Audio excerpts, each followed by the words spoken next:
जय हो हम बोले ले का करे बच्चे ठीक लाओ है तो काटने तो है।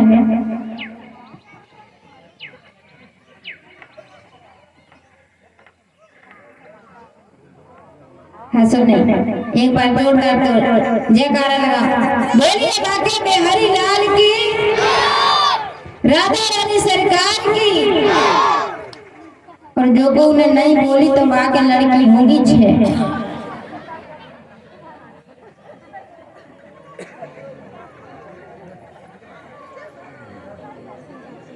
क्योंकि भगवान के दरबार में जमानत नहीं होती और वकालत भी नहीं होती, इसलिए ध्यान कर लेना कि आप कहाँ बैठे हो। तो आज राधा जी कहती है बंसी से गहरी बंसी तुझ में ऐसा कौन सा गुण है कि कन्हैया हमेशा तुझे अपने पास रखता है और हमसे तो कभी सीधे मुंह बात तक नहीं करता। बंसी कहती है कि मुझ में तो कुछ गुण ही नहीं है, मैं तो बिल्कुल अंदर से खाली हूँ। आप बंसी को कभी देखना क्या रहता है बंसी में, कुछ रहता है? कुछ नहीं रहता है। तो बंसी हमें क्या संदेश दे रही है? उसने कहा बंसी ने कि मुझ में कोई गुण नहीं है, मैं बिल्कुल अंदर से खाली हूं।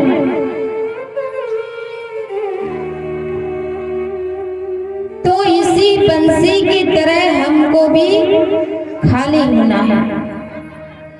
जो हमारे अंदर काम क्रोध लोभ मोह ईर्षा जो द्वेष भरा हुआ है उसको निकाल दो।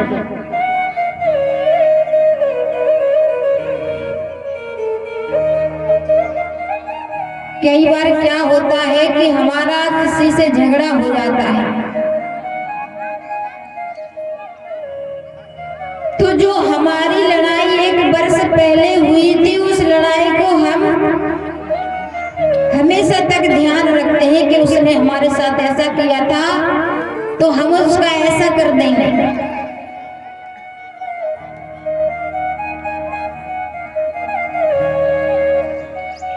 ऐसे समझ लो कि जब हम भोजन करते हैं तो कुछ समय बाद उस भोजन का त्याग भी कर देते हैं। अगर वो भोजन भरा ही रहे भोजन करते ही रहे तो क्या होगा?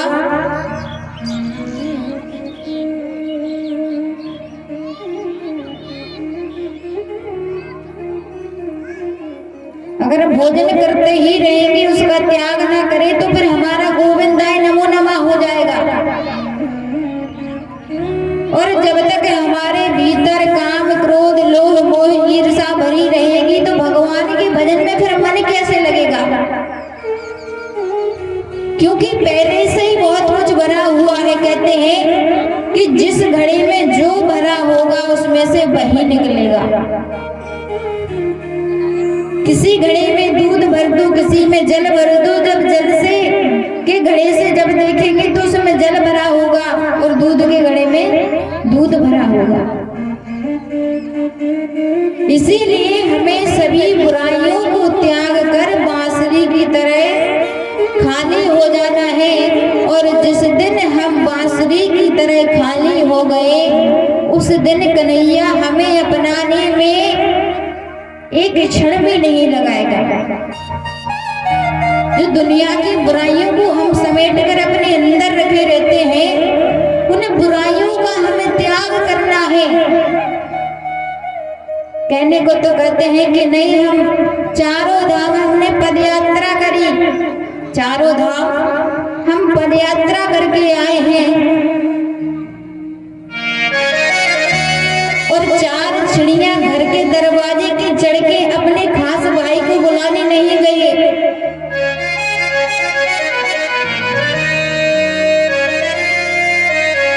खास भाई को बुलाने नहीं जाते हैं, कहते हैं हम तीर्थ यात्रा करके आए हैं। और जब घर बनवाते हैं तो उस पर लिखवाते हैं मात्र छाया, वो मताई की छाया नहीं पड़ रही बा घर पे। घर बनवाया, लिखवा दिया मात्र छाया, लेकिन माँ की घर पे छायरी नहीं पड़ रही।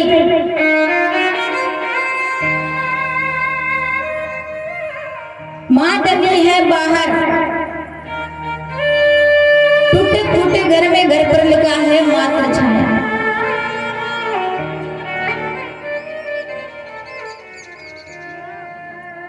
दम हो तो लिखवाओ फिर पत्नी छाया। अगर इतने सत्यवादी हो तो फिर पत्नी छाया लिखवा दो घर पर।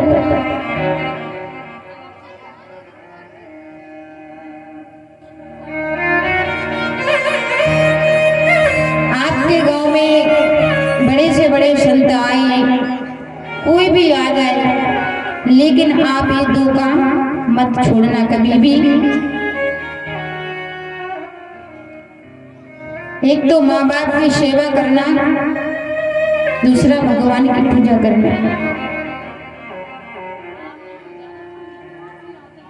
क्योंकि इस कली काल में, इस संसार में इन तीन चीजों से व्यक्तियों का मोह हट गया। पहला है गैया, और दूसरा है मैया, और तीसरा है भैया।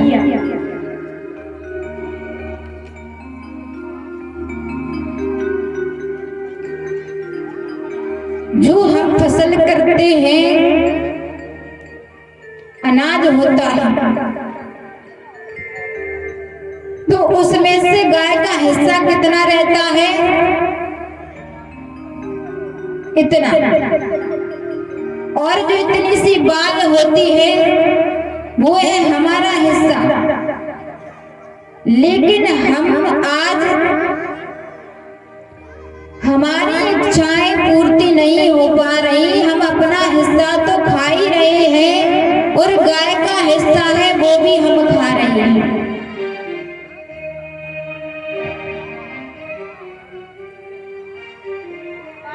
गैया और मैया आज दोनों की एक जैसी दुर्दशा हो रही है।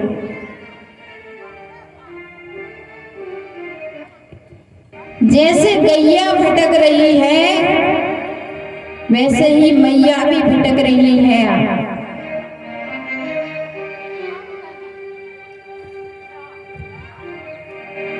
गैया कहती है, अगर गैया को जब हम अंत समय में छोड़ देते हैं, क्योंकि क्या सोचे हमारी कि अब वो दूध नहीं देगी, तो गैया यही कहती है कि मुझे अंत समय में जिस घर में मैंने जन्म लिया है, मैं उसी खूंटे पर प्राण त्यागूं। और जब व्यक्ति उसे छोड़ता है तो उसके हृदय से आवाज निकलती है, कहती है, गैया कहती है कि मुझे अंत समय में मत निकालो,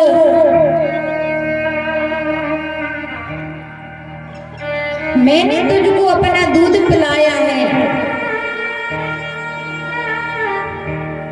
मुझे घर से मत निकालो, मैं गैया हूँ, मुझे घर से मत निकालो, मैं गैया हूँ और मैंने तुझे अपना दूध पिलाया है, इस नाते से तो मैं तेरी मैया हूँ।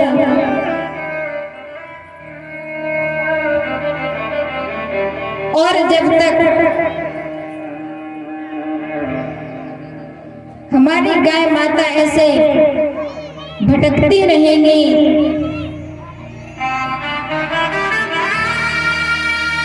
तब तक इस संसार में समस्या आती रहेंगी।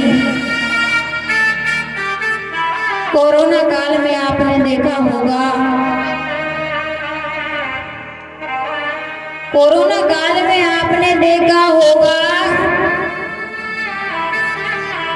कि मरने के बाद 2 गज का कपड़ा नसीब नहीं हुआ। अगर बाप मर गया तो बेटा नहीं गया,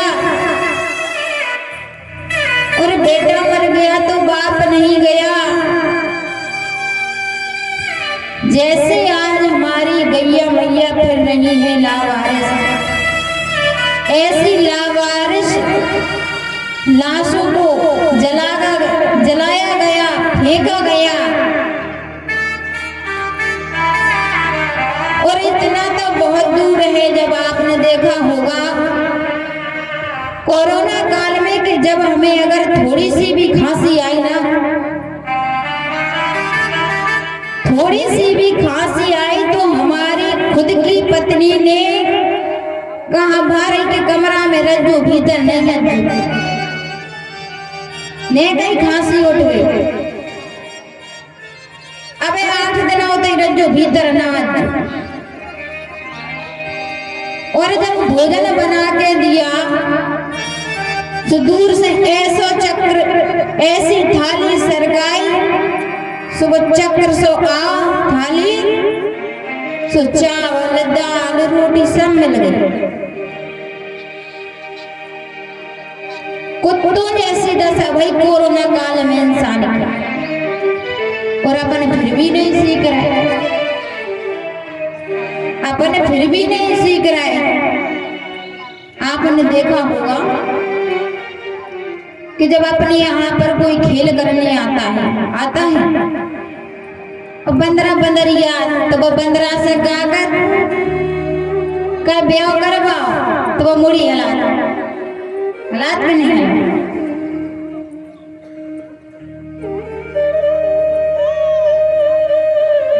उस बंदरा से कहता है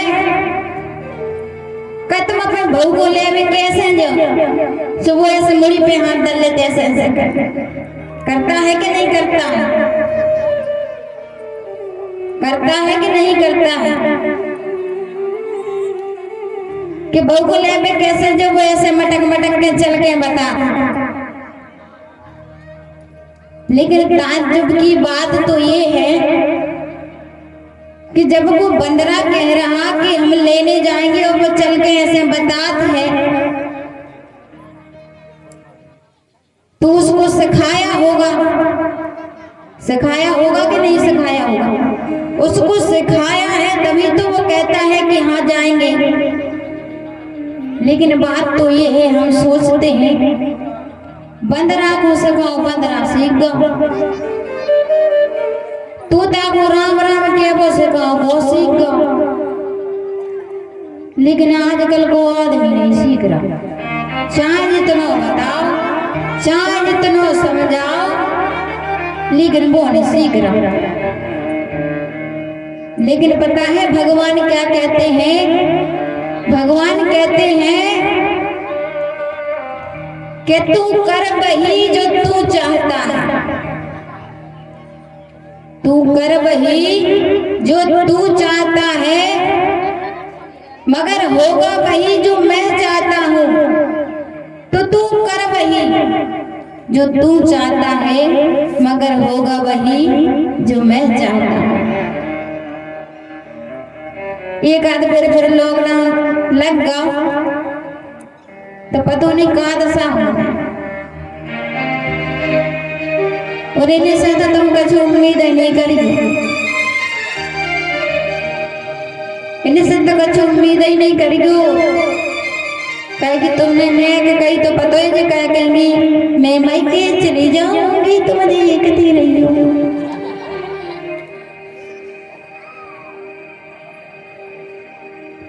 जो जरूर के हैं। और एक बात और कहावत की जब लड़ाई हो जाए तो हमारी माताओं का क्या स्वभाव रहता है कि लल्ले, और लड़ने के बाद मानो खटिया पे परे जरूर, चाहे एक टाइम को परे। लड़ाई की बात जो हो कि माताएं गुस्सा हुई सो अंदर गई खटिया पे पड़ रही, और आप लोगों ने पैरी चप्पल बाहर निकल गए। कब हुआ स्वभाव कि 2 जनन में भाइयों लड़ाई और आदमी खटिया पे पड़ रहा है, भीतर जाए चप्पलें पैर के धुआं चली गई।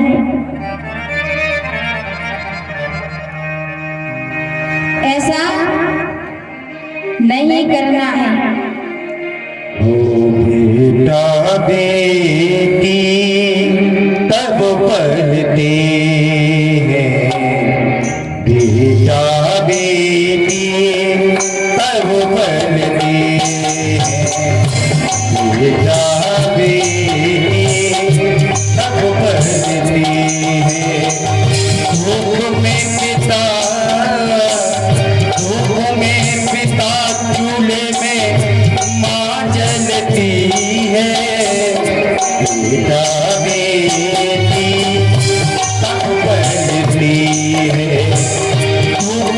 पिता चूल्हे में, मुंह में पिता चूल्हे में माँ जलती है। पिता बेटी तब पलती है।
गीले में खुदो सोई, सूखे में सुलाया। गीले में खुदो सोई, सूखे में सुलाया। खुद सो गई वो भूखी, तुमको खिलाया। खुद खो गई वो भूखी, तुमको सुलाया। धूप में पिता चूल्हे में, धूप में पिता चूल्हे में माँ जलती है। पिता बेटी तब पलती है। पिता बेटी तब पलती है।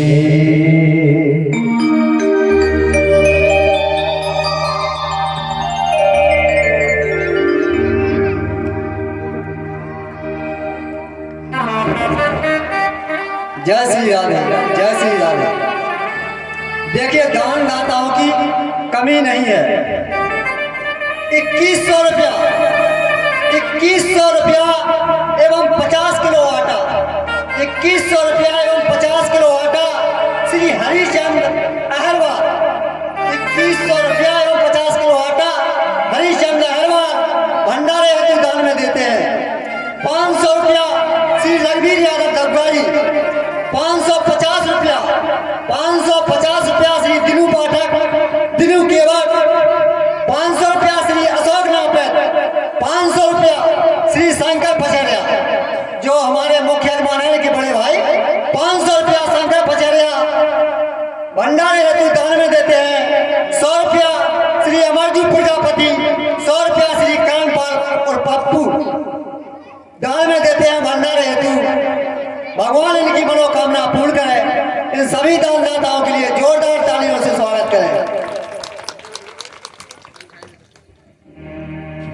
बोलिए बाके बिहारी लाल की जय।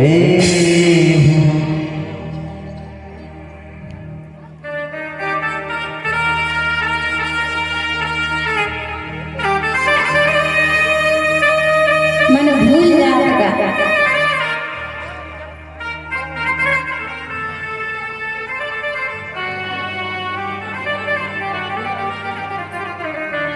बोलिए बाके बिहारी लाल की।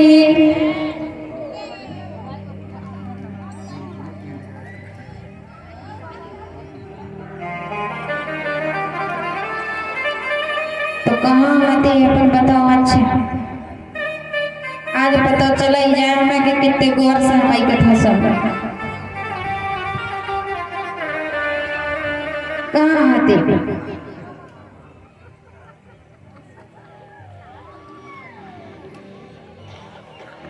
कितने छोड़ दी कथा हमने बता दो ने।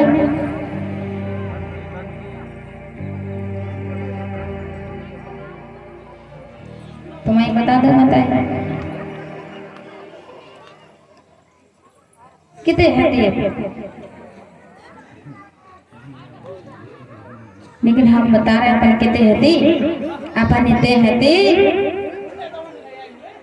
कि कल कथा हो नहीं पाई थी अपन, तो आज कथा चले 6 बजे तक, माने कोई को जाने नहीं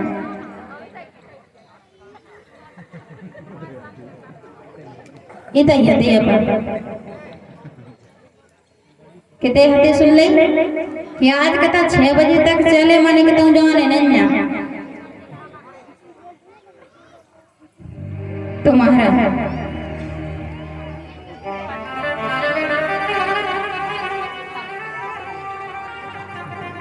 यहाँ पर राधा जी बांसुरी से पूछ रही थी कि आप में कौन सा गुण है, तो बांसुरी कहती है कि हम में कोई गुण ही नहीं है। और बात तो चल रही थी लेकिन मम्मी पापा लड़ाई की चल रही थी कि ऐसा कभी नहीं हुआ कि पत्नी जाके बाहर निकल गई और पति जाके सो गया, ऐसा कभी नहीं हुआ। और एक चीज और होता ही जा में पता है, जैसे ही मम्मी पापा लड़े, जैसे मम्मी पापा लड़ते हैं तो पता है मोड़े मोड़ा का करत बाहर के कमरा में जाने के थप्पड़ी बजा भी इतने खुश होते कि बताओ फ्री को सीरियल चल रहा,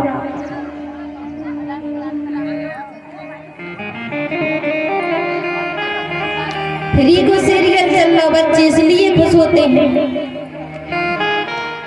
लेकिन एक बात और है,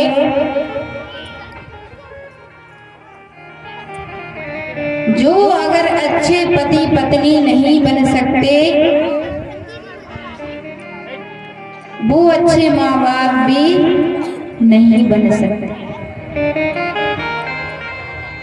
पति पत्नी को कैसा होना चाहिए, दूध और पानी की तरह। पति पत्नी को दूध और पानी की तरह होना चाहिए कि अगर दूध में पानी मिला दिया जाए तो फिर कोई नहीं बता सकता कि इसमें पानी कौन सा है और दूध कौन सा है।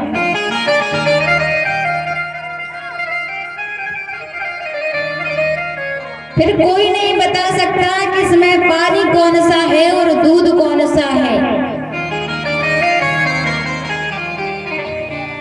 और अगर उसी दूध में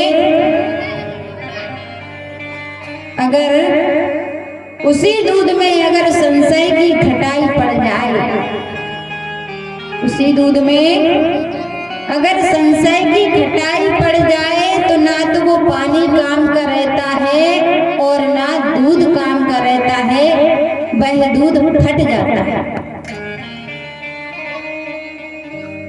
क्या होता है, दूध फट जाता है। वो लड़ाई भी कैसी होती इनमें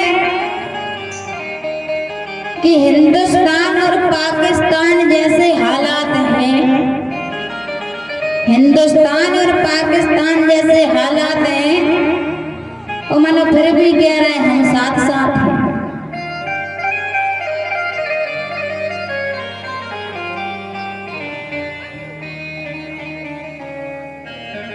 तो बच्चा लड़ियो नहीं, उन्हें को धमकी दी जो कि हम मायके चले जाएंगे।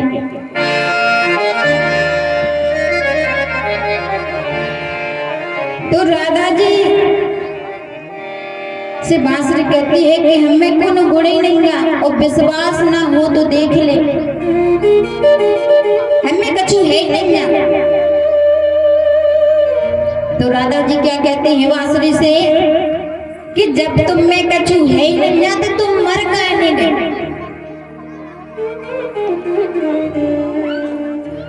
जब तुम में कछु है ही नहीं है तो तुम मर कहने गए। तो बांसुरी कहती है राधा जी से, बांसुरी ने कहा कि जिसमें स्वयं बाके बिहारी जी अपनी श्वास भर रहे हो, जिसमें बाके बिहारी जी स्वयं अपनी सांस भर रहे हो, क्या वो कभी मर सकता है?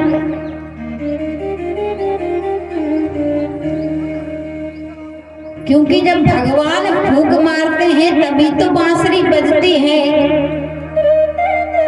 तो बांसुरी कह रही राधा जी से कि जिसमें स्वयं बांके बिहारी प्राण फूंक रहे हो, वो कैसे मर सकता है?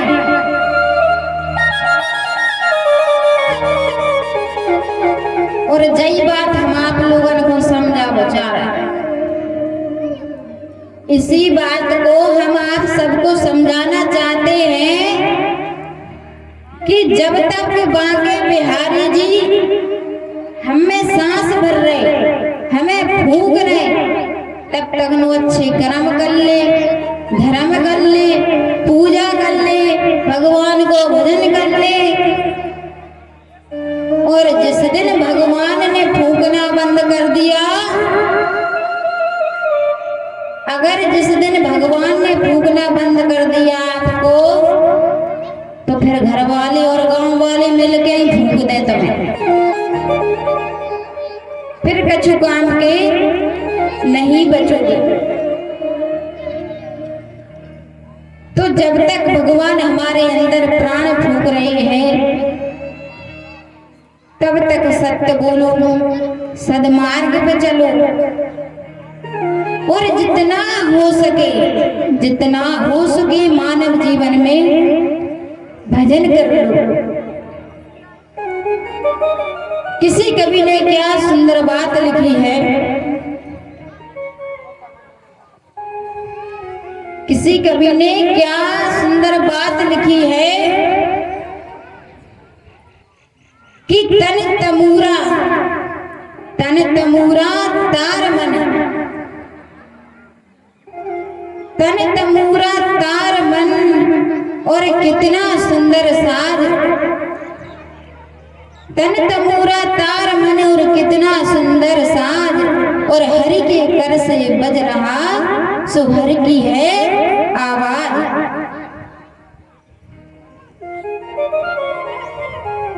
तो महाराज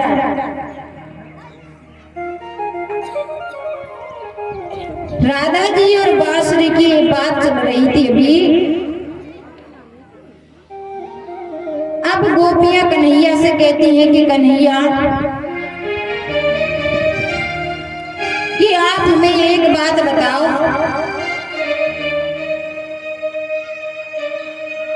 हम आपसे एक प्रश्न करेंगे। कन्हैया बोले पूछो। तो वो गोपियां कहती है कि एक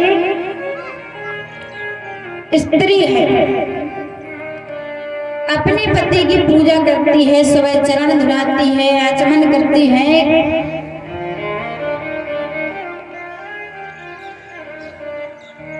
सब कुछ करती है, लेकिन पति की आज्ञा कभी नहीं टालती, घर का कार्य करती है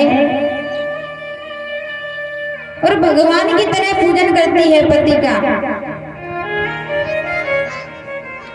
तो भगवान ने भी कहा कि जब तक पत्नी के लिए अगर पति जीवित है, उसके लिए कोई दूसरा तीर्थ या कोई धर्म नहीं है, सबसे पहले है पति का कर्तव्य निभाना। भगवान ने कहा ये कई धर्म एक व्रत नेमा, एक धर्म एक व्रत नेमा, और पति को छोड़े जाए स्नेमा।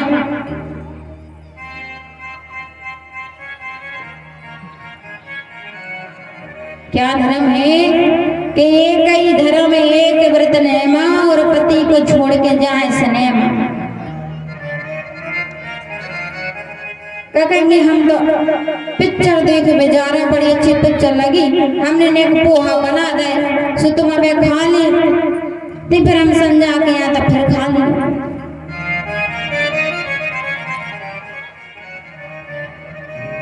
अपन गए टीवी देखन,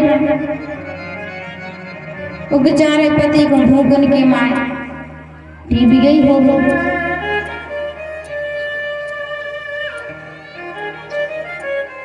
तो आज गोपियां कहती है कन्हैया से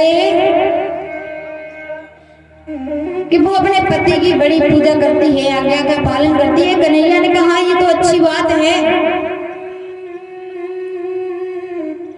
तो गोपियां कहती हैं कि अभी जो मैं पूछना चाहती हूँ वो भी मैंने पूछा नहीं। कन्हैया कहती हैं और पूछो। तो गोपी कहती हैं कि कुछ समय के लिए उसका पति बाहर चला गया तो वो भगवान की फोटो की पूजा करती है। भगवान बोले कर नहीं चलते। तो गोपी कहती है कि एक दिन उसका पति घर आ गया और वो अपने पति के फोटो की पूजा कर रही थी। क्या कर रही थी? फोटो की पूजा कर रही थी। इतने में उसका पति दरवाजे पर आ गया। तो कन्हैया अब बताओ आप कि उसको अपने फोटो की पूजा करनी चाहिए या जो पति उसका दरवाजे पर खड़ा है उसकी पूजा करनी चाहिए? कन्हैया बोले जान में पूछने वाली क्या बात है? इसमें पूछने वाली बात क्या है? पति आ गया दरवाजे पर तो पति की पूजा करनी चाहिए। तो गोपियां कहती हैं कि ऐसे ही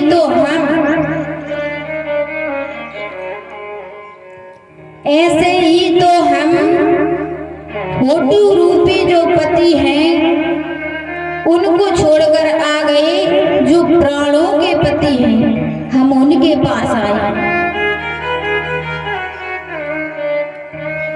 जब हम भगवान की आरती गाते हैं तो क्या कहते हैं कि तुम हो एक अगोचर सबके प्राणपति। और गोपियां कहती हैं कन्हैया तो हमें तो एक ही बात याद है। कन्हैया बोले क्या?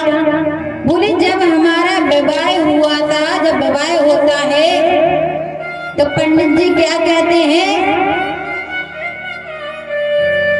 कि विष्णु स्वरूपाय वरः और कन्या रूपेण लक्ष्मी।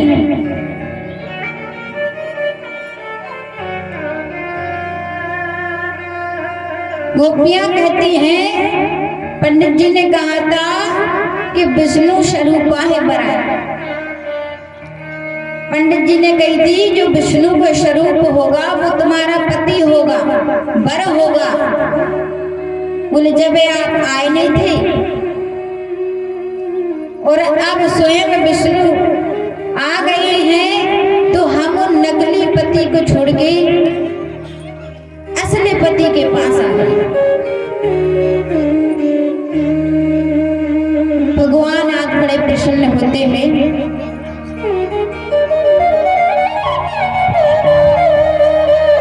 और भगवान आज सभी गोपियों के साथ में रास रचा रहे हैं। तो आइए एक भजन फिर कथा को आगे सुनते हैं। गोरी बागी बिहारी लाल की जय। रास रचो है महारास रचो है यमुना किनारे हरी रास रचो है। रास रचो है महारास रचो है यमुना किनारे हरी रास रचो है।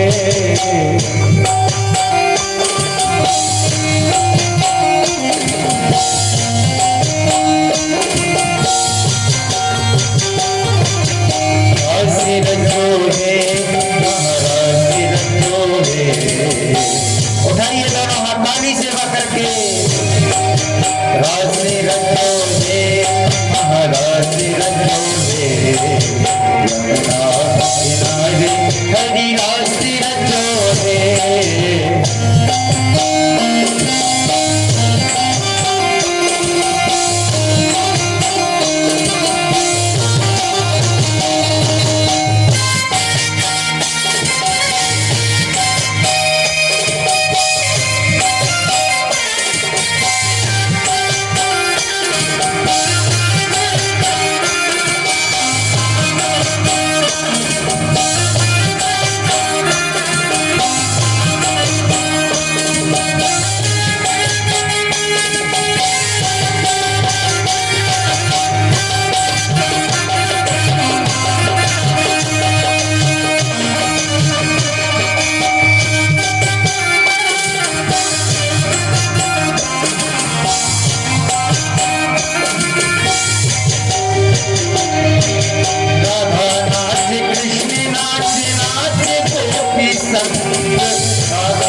कृष्ण नाच नाच गोपी संग राधा नाच कृष्ण नाच नाच गोपी संग मन मेरा बन गया सखी पावन वृंदावन रास रचो है महाराज रचो है यमुना किनारे हरि रास रचो है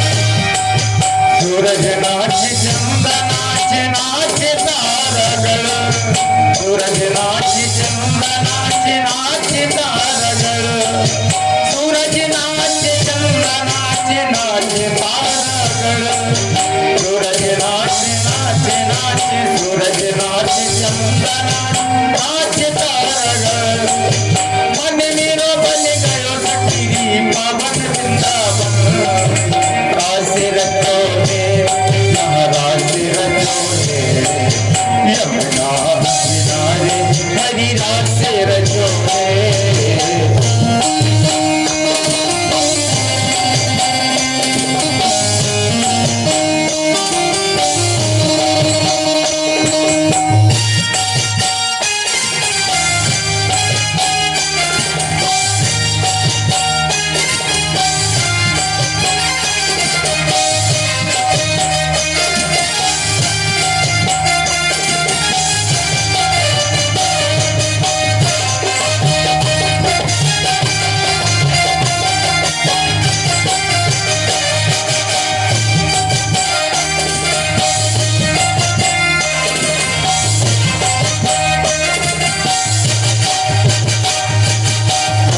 नाच यमुना नाच नाच सरयू नाच यमुना नाच नाच सरयू संग नाच यमुना नाच नाच सरयू मन मेरो बन गयो सखी मन मेरो बन गयो सखी पावन वृंदावन रास रचो है महाराज रचो है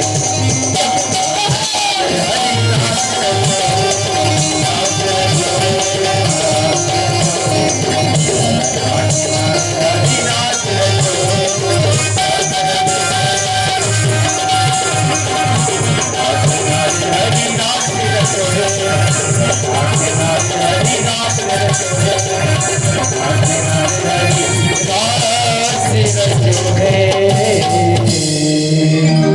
बोले बाके में हरि लाल की।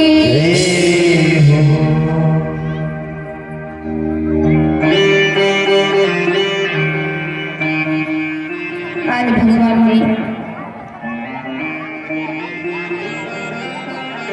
रास रचाया,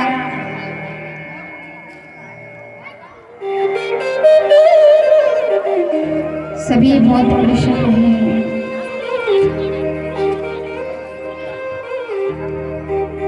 सभी शिकार, सभी गोपियां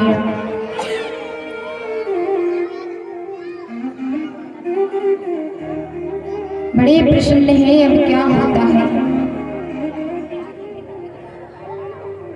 कंस को तो पता चल ही गया था।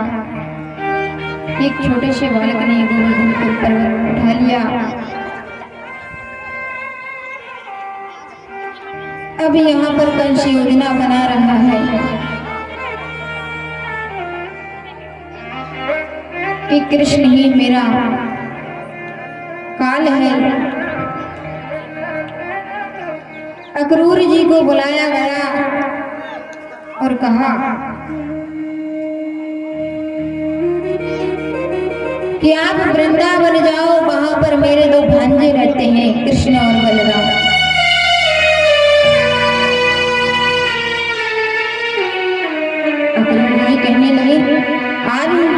कैसे बहने लगी।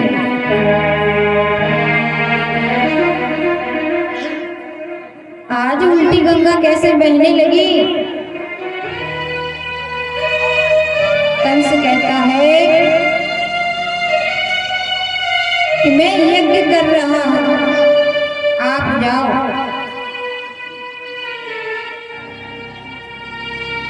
और मेरे जो दो भांजे रहते हैं उनको लेकर आओ। और इधर कन्हैया भी समझ गए कि अब मेरे जो मस्ती के दिन थे, मेरे जो बचपन के दिन थे, वो अब समाप्त हो चुके। कंस ने अक्रूर जी को भेजा। अक्रूर जी आते हैं, गांव वालों से पूछते हैं कि नंद बाबा का घर कौन सा है।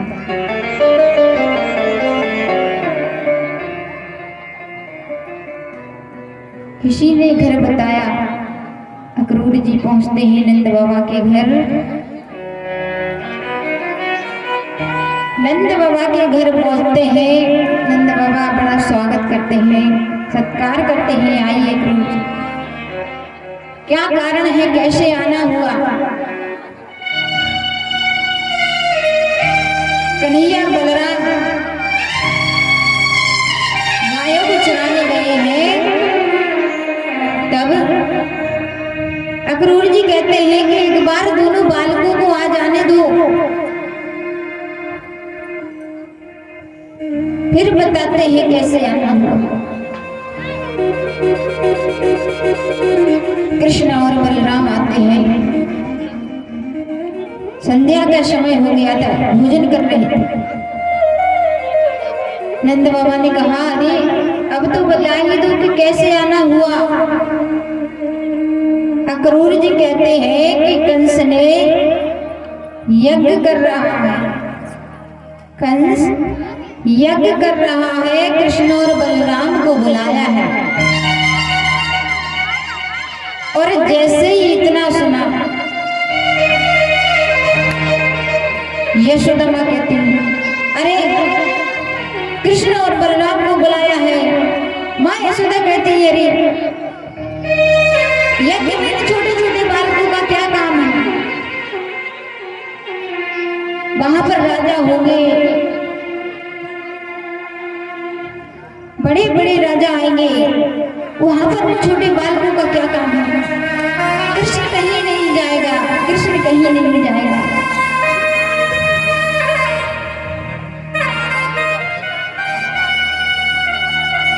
और जैसे ही कन्हैया ने जाने की बात सुनी, तो आज कन्हैया ने भोजन नहीं किया। भोजन वैसा का ही वैसा छोड़ दिया।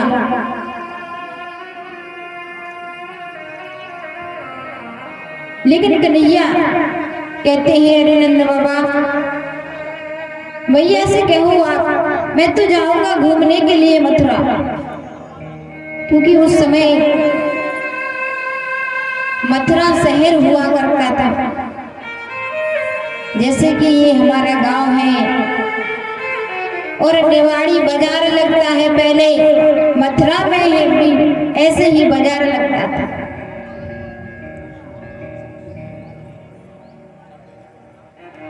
कन्हैया कहते हैं, भैया से कहो ना बाबा कि मैं घूमने के लिए जाऊंगा।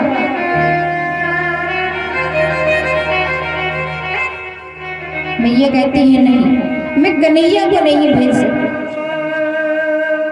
नंद बाबा ने कहा, अरे एक दो दिन की तो बात ही है, हम जाएंगे साथ में, सखा भी जाएंगे।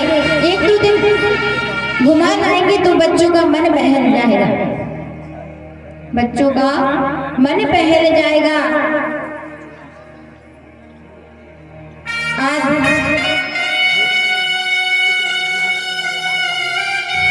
कन्हैया का जब जाने का समय आया,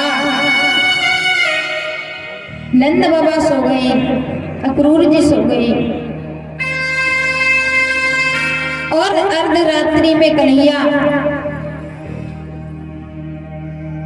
मैया को देखने के लिए आए, क्योंकि आज कन्हैया को नींद नहीं आ रही है। और जैसे ही कन्हैया मैया को ढूंढते हुए आए तो देखा कि मैया एक खम्भे से लिपट कर रो रही है। और जैसे ही कन्हैया ने देखा माँ,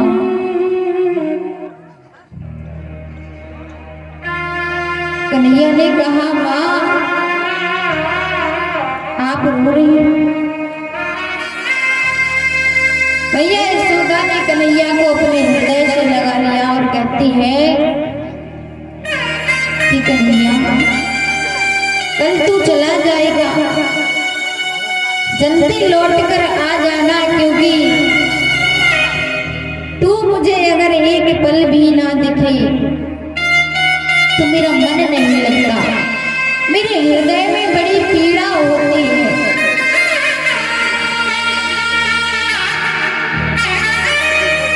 अब रोना तो भगवान को भी आ रहा है, लेकिन माँ के सामने रोते नहीं, दिखावा करते हैं, कहते हैं माँ मैं जल्दी ही वापस आ जाऊंगा। हमारे भैया के लिए एक बार जोरदार तालियां बजा दीजिए।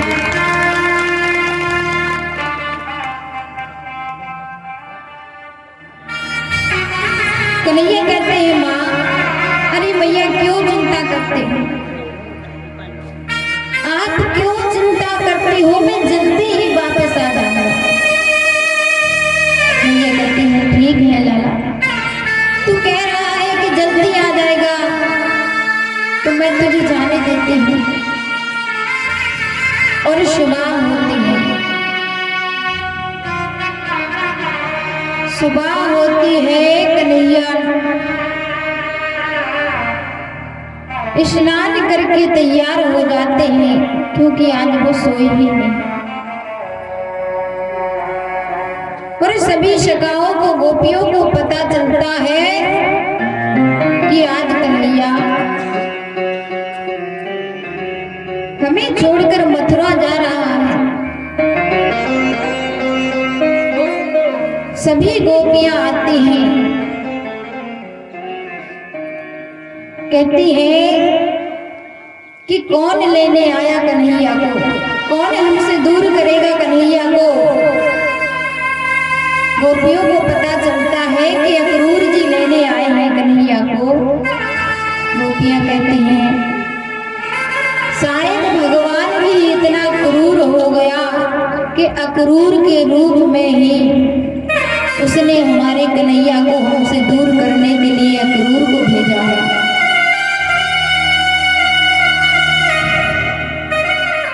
गोपियां कहती हैं कन्हैया तू इतना निठुर कैसे हो गया आज, पहले तो हमें तूने अपनी मीठी मीठी बातों में फंसाया, हमें अपना आदी बना लिया कि हम तुझको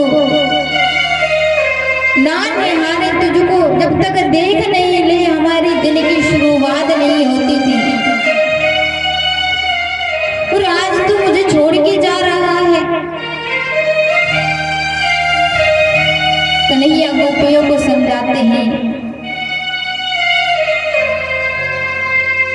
कहते नहीं मैं जल्दी ही लौट कर आ जाऊंगा, बस 1-2 दिन की बात ही तो है। गोपियां कहती हैं कि कन्हैया अगर तुझे जाना ही है तो इस रथ को, जो अक्रूर जी का जो रथ है, उसे हमारे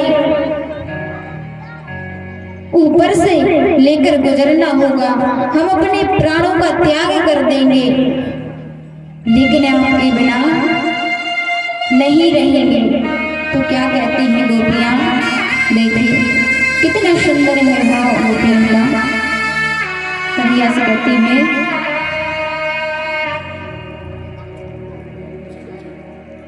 कि जा रहे हो तो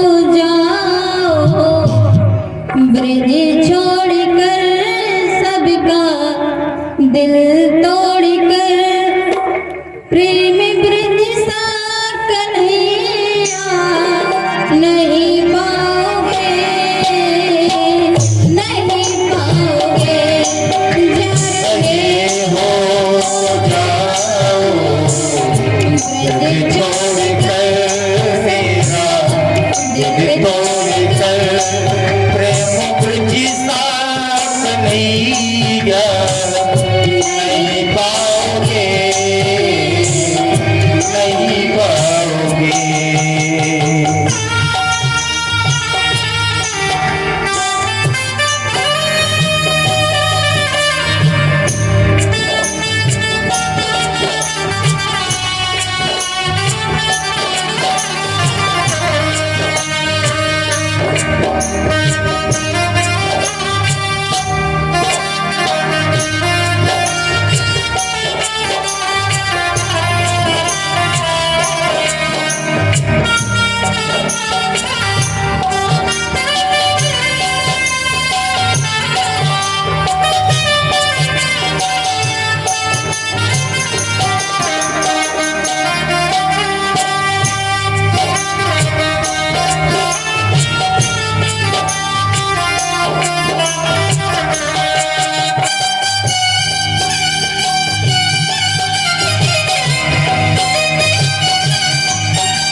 सभी माताएं बैठ जाएं। आज थोड़ी पानी बरसेगा, बैठ जाइए थोड़ा।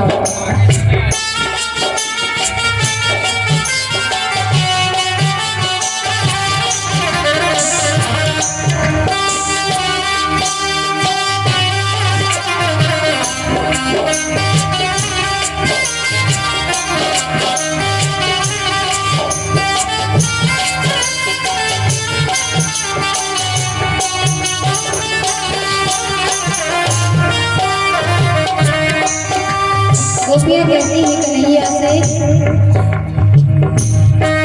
ये लताएं कदम की ए डालियाँ तेरे बचपन के साथी सावरिया।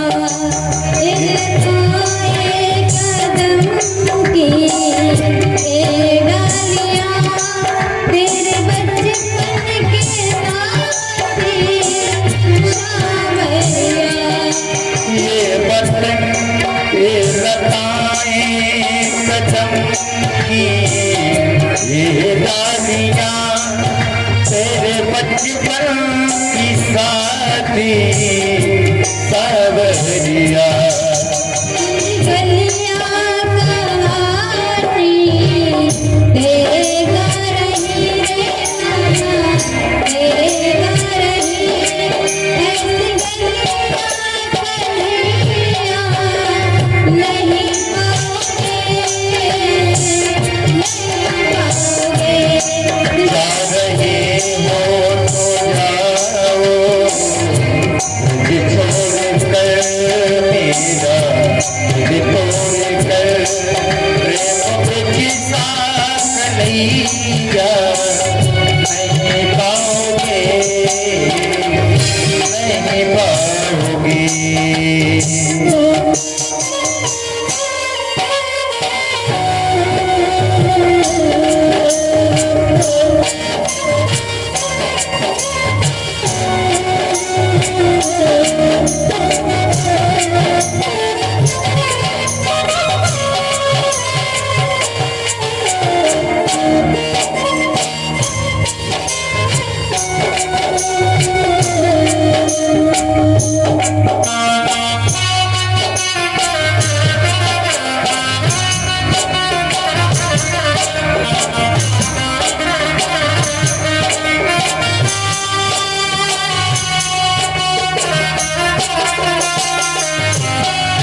पुराना तेरा स्वाद माखन का जैसा ब्रज में मिला रे कान्हा, ब्रज में मिला ऐसा माखन कन्हैया नहीं पाओगे, नहीं पाओगे।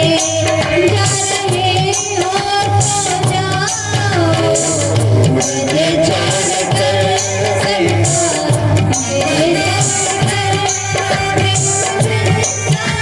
कन्हैया नहीं पाओगे, नहीं पाओगे।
गोपियाँ कहती है कन्हैया से, इतनी बड़ी गगरिया पनघट पर चीर किसके बचे श्याम प्यारे कहो, कितनी गगरिया पलट पर चीर किसके बचे श्याम प्यारे बहू। तेरे गोद को जिसने सहारे कान्हा, जिसने सहा कन्हैया नहीं पाओगे, नहीं पाओगे। जा रहे हो तो जाओ ब्रज छोड़ के सबका, ब्रज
छोड़ के सबका छोड़ के प्रेम की साथ कन्हैया नहीं पाओगे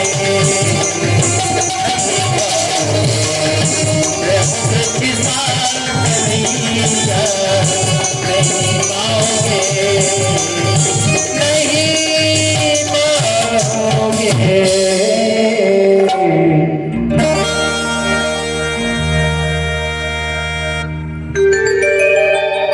बोलिए बाके बिहारी लाल की।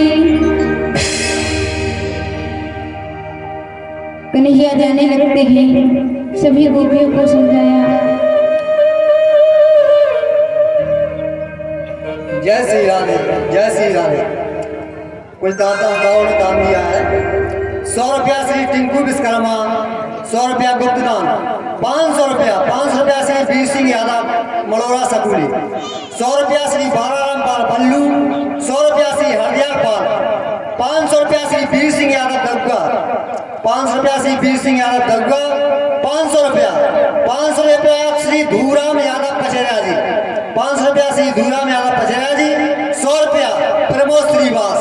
ये सभी दानदाता भंडारे हेतु दान में देते हैं। भगवान इनकी मनोकामना पूर्ण करें। इनकी तालियों द्वारा स्वागत करें इनका। बोलिए बाके बिहारी लाल की, जय राधा रानी सरकार की। जय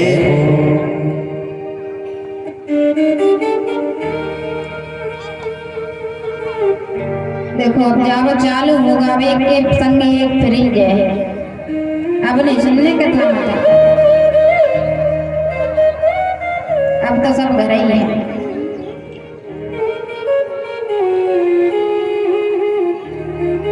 कन्हैया जाने लगते हैं, गोपियों को समझाया।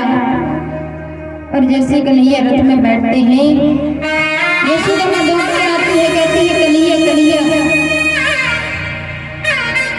कन्हैया रथ से नीचे कूद पड़ते हैं, कहते हैं माँ क्या हुआ भैया।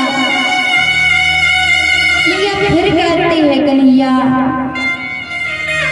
जल्दी आ जा, तेरे बिना मेरा मन नहीं लगता। कन्हैया कहते हैं मैया तू चिंता ना कर, मैं जल्दी आ जा।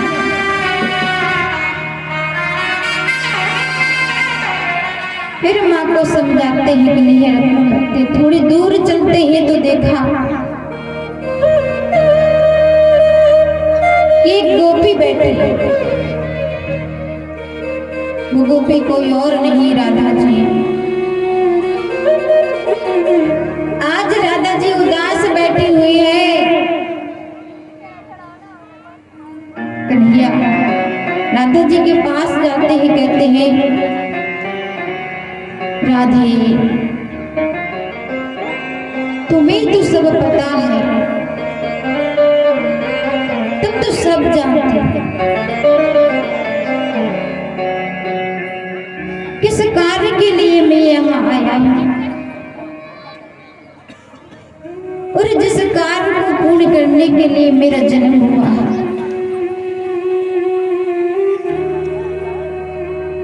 उसको तो मुझे पूरा करना ही है। फिर ऐसा कर। राधा जी कहती है कन्हैया मैं सब जानती हूँ, सब मुझे पता है, लेकिन इस मन का क्या।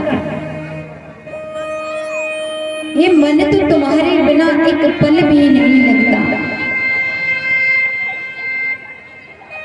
इस मन को कौन समझाए। कन्हैया ने राधा जी को समझाया, कन्हैया तुम सब जानती हो, फिर आप ही ऐसा करोगी तो फिर मैं कैसे अपने कार्य को पूर्ण कर पाऊं।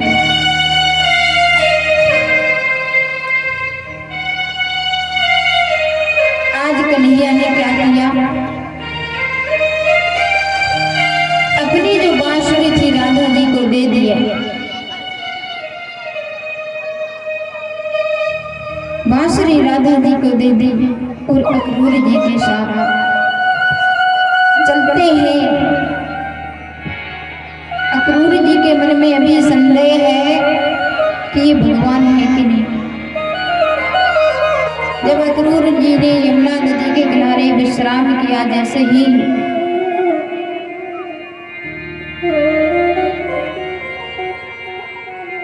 स्नान किया, जैसे ही डुबकी लगाई, तो उन्हें भगवान के साक्षात दर्शन होते हैं। उन्होंने देखा कि सभी देवी देवता भगवान की पूजा कर रहे हैं। अक्रूर जी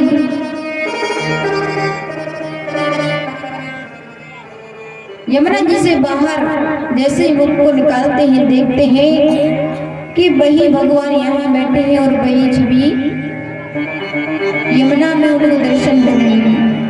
अब विश्वास हो गया अक्रूर जी को। अभी तो वो यह सोच रहे थे कि अरे ये नन्हे मुन्ने से छोटे छोटे बालक हैं और कंस इनको बुला रहा है। अब वो समझ गए कि इनका कोई कुछ नहीं बिगाड़ सकता।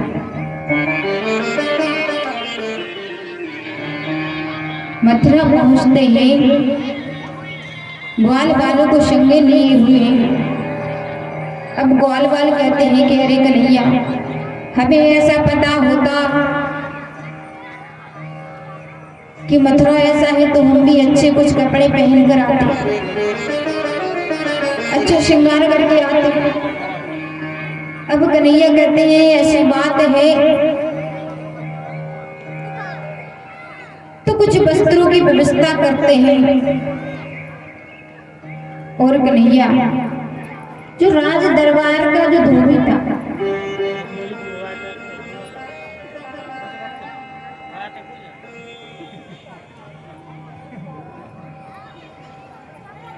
धोबी के पास जाते हैं और कन्हैया कहते हैं अरे कुछ वस्त्र हमारे सखाओं को मिल जाते तो बहुत अच्छा है। तब वह धोबी कहता है अरे ये राज दरबार के वस्त्र है, तुम्हारी क्या मृत्यु आई है? मैं राज दरबार का धोबी हूँ। तब कन्हैया कहते हैं अच्छा आप हो राज दरबार के धोबी। कन्हैया कहते हैं कि मुझे तो तुम्हारी तलाश त्रेता युग से है और आज जाके मिले हो। तो आज कन्हैया ने उस धोबी का उद्धार किया। अब कन्हैया के सखा कहते हैं कि वस्त्र तो मिल गए, थोड़ा चंदन बंदन और मिल जाता तो भगवान ने फिर चलते चलते कुब्जा से भेंट होती है और भगवान ने कुब्जा का उद्धार किया। अब कंस जो यज्ञ कर रहा था उसमें एक धनुष रखा हुआ था कि जो इस धनुष को तोड़ देगा वही कंस का काल होगा। और कन्हैया जाते हैं उस धनुष का खंडन कर देते हैं। बड़ी जोर की आवाज होती है धनुष टूटने की। अब तो कंस को पूर्ण रूप से विश्वास हो गया कि अब मैं नहीं बचूंगी, मेरी मृत्यु मेरे महल में प्रवेश कर चुकी है।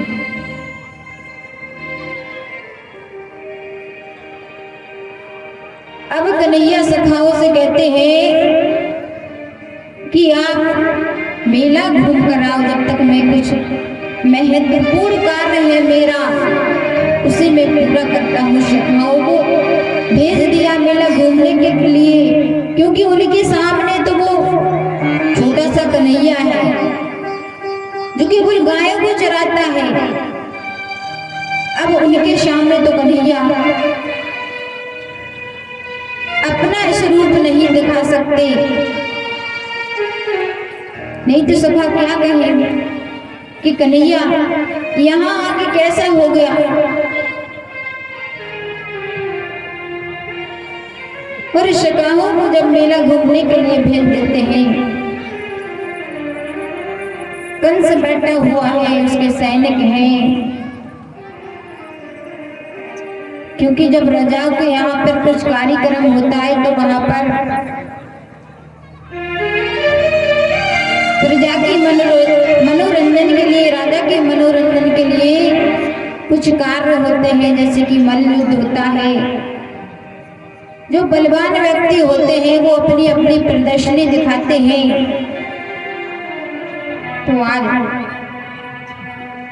कृष्ण और बलराम से मल्लयुद्ध होता है, चाणूर और मुष्टक से। एक ही बार में कृष्ण और बलराम उन दोनों को पछाड़ देते हैं। जैसे ही उनको पछाड़ने लगते हैं, कंस और डरने लगता है और जाकर भगवान जैसे छलांग लगाते हैं, कंस के केशों को पकड़ लेते हैं। और जैसे ही कंस को केशों को पकड़ा भगवान ने, तो आज कंस कहते हैं कि अरे लाला छोड़, अरे लाला छोड़। बहुत दर्द होता है, बहुत पीड़ा हो रही है। तो मेरे कन्हैया ने कहा, मामा तुम्हें आज पता चला कि केस पकड़ने से कितनी पीड़ा होती है। और जब तुमने मेरी माँ की केशों को पकड़ा था तब मेरी माँ को पीड़ा नहीं हुई।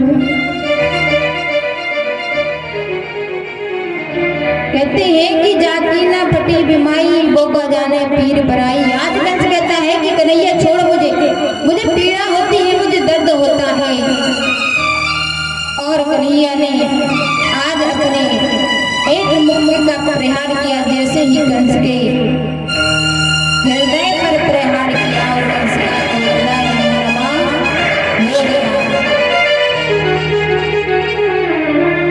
बोलिए बाल कृष्ण भगवान की जय हो।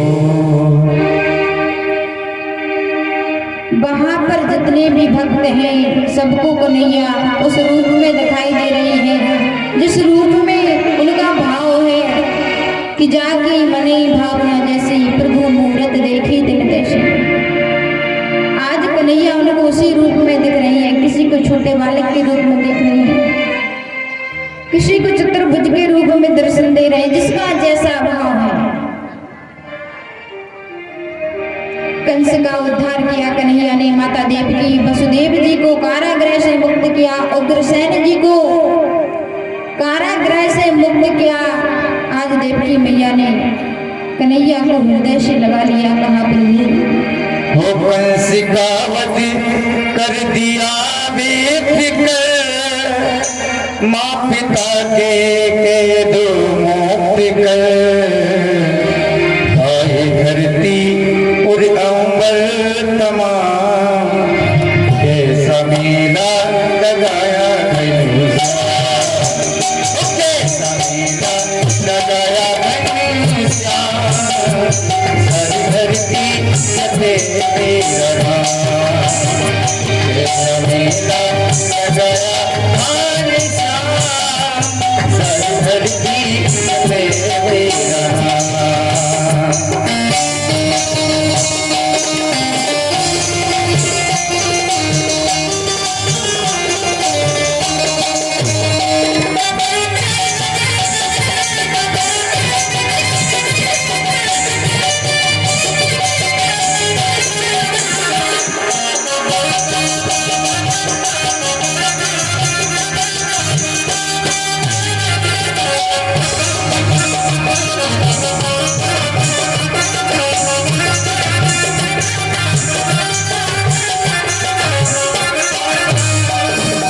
स्वागत कर दिया बेफिक्र, माँ पिता को कैसे मुक्त कर।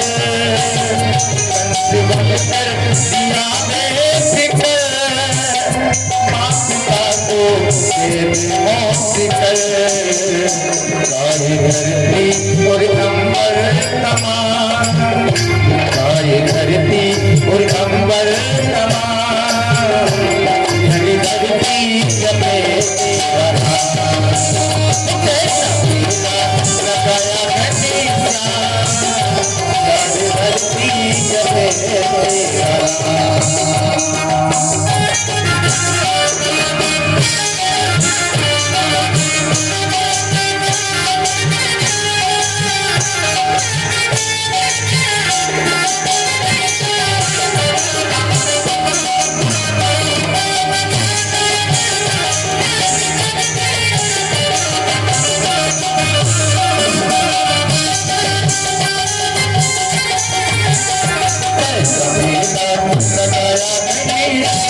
सारी दुनिया जपे तेरा लगाया सारी धरती जपे तेरा बोलिए बाके बिहारी लाल की राधा रानी सरकार की आज कन्हैया ने अपने माता पिता को गृह से मुक्त कराया और कृष्ण जी को मुक्त कराया।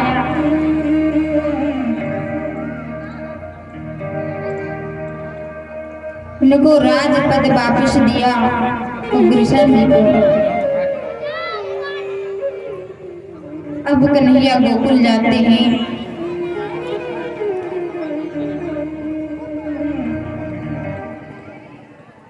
अब कन्हैया गुरुकुल जाते हैं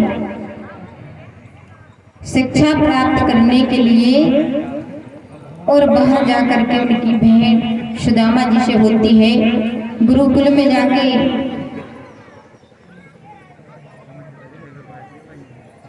सुदामा से उनकी इतनी अच्छी मित्रता हो गई क्योंकि आज जब मित्रता की बात आती है तो हर व्यक्ति उदाहरण देता है कृष्ण और सुदामा जी का। और आजकल की दोस्ती कैसी हो गई, मित्रता कैसी हो गई। आजकल की मित्रता ऐसी रह गई कि तुम्हें हमारी सौगंध है, तुम्हें एक पैक तो ले नहीं पा रहा। आजकल की मित्रता कैसी हो गई, तुम्हें हमारी सौगंध है, तुम्हें एक पैक तो ले नहीं पा रहा। भैया आज हम नहीं पी रहे, अगर तुम नहीं पी रहे तो तुम हमारा मुंह देखें। हम होते तो कह देते कि अब भैया मर जाए, इतना टाइम का लगा। मित्रता भी कैसी कि तुम्हें एक पैक तो पी नहीं पा रहे।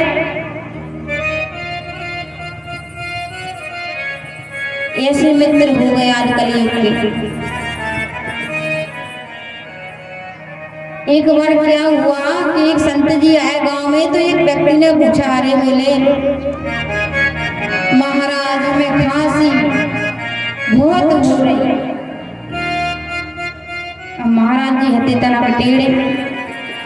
महाराज जी ने कही कि जाओ शराब पी लो तो भाई खांसी ठीक हो जाए। वे भज्जा भी ऐसे ही हते सीधे, जिनने अच्छी 2-3 दिन पी दारू। फिर बोले महाराज बात दारू तो कुछ असर ही नहीं बता रही, खांसी ठीक है नहीं हुई। बाबा जी बोले तुरी खांसी ठीक नहीं हुई। आदमियों की जायदाद चली गई, इज्जत चली गई, घर चलोगा, संपत्ति चली गई, तुरी खांसी नहीं जा रही।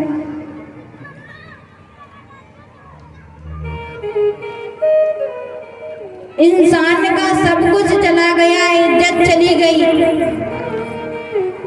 और देखो एक बात और सुनो, जब शादी ब्याह होता ही तो कहते अरे आशीर्वाद देवे के लाने मोड़ा के फूफा को ले आओ, मोड़ा के मामा को ले आओ। अब मामा फूफा ने पी रही अच्छी दारू, अपने 10 जने टांगे। अब भी आशीर्वाद तुम्हें दे के बिन को आशीर्वाद की जरूरत है।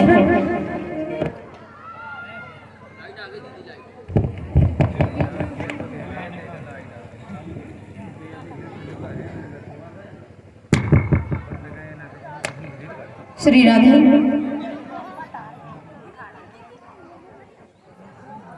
जब 10 जने मामा और फूफा को टांग के ले आ रहे, उनको आशीर्वाद लगे तभी तो तुम्हारे की लड़ाई हुई। तुम कह दो कि भगवान हमारी कुंडली सही से नहीं मिलवाई, हमें गुण ही नहीं मिले, और जब इतने अच्छे अच्छे आशीर्वाद देने वाले तुम्हें मिले, तुम्हें लड़ाई तो बुझ जाए। बताओ कहाँ तक लड़ाई नहीं हुई। तो 10 जने मामा को टांगे, 10 जने फूफा, कहीं चलो आशीर्वाद देने मोड़ा का। कितना अच्छा आशीर्वाद लगा।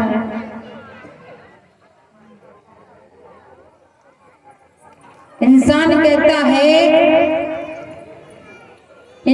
कहता है कि दारू पीने के बाद व्यक्ति बेहोश हो जाता है। इंसान कहता है कि दारू